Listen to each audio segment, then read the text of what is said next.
Attorney General Justin Bidan Muturi Njoka, and Secretary to the Cabinet Mercy Wanjau. Those are the appointments I have made this afternoon. Other appointments will follow in due course on the other areas that are part of the team that will work with me and my two brothers and the entire cabinet in making sure that we implement the program and the plan upon which the people of Kenya voted for us.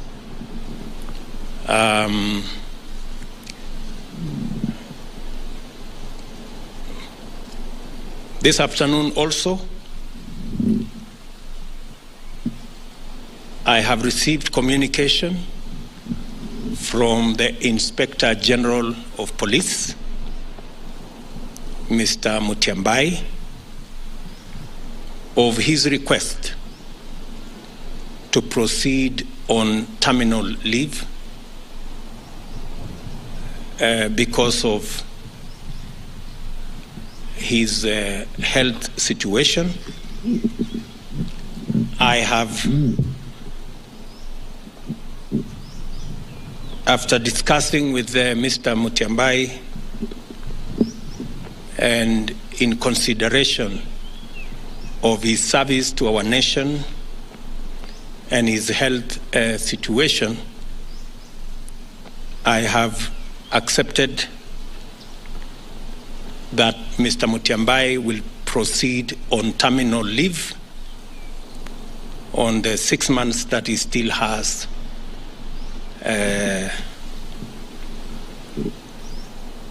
of his contract.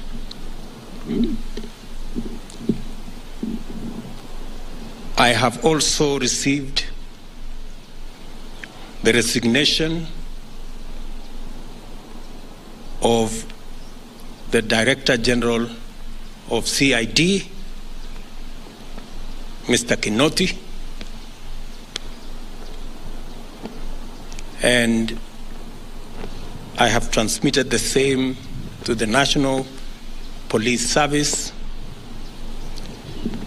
to proceed with advertising that position.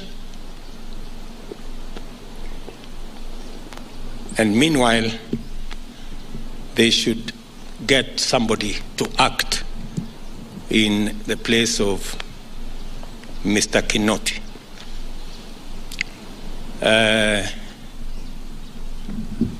Some consultations were going on. I wanted to confirm whether the gentleman I want to propose for Parliament to consider as the next Inspector General are concluded. Is there somebody? Get me Kinywa. Get me Kinywa. Bring the... I will also formally announce to you that as well, all in the exercise of trying to assemble the next administration so that we can, all of us, begin to work on the nuts and bolts of the transformation of our country. We appreciate that we have a difficult economic situation in our hands, but I am confident that working with this team, we will overcome all the challenges that are there. Did you finish with that comment?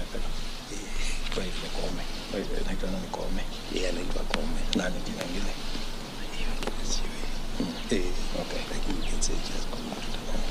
Who is currently? Is currently what? Should be that. Okay.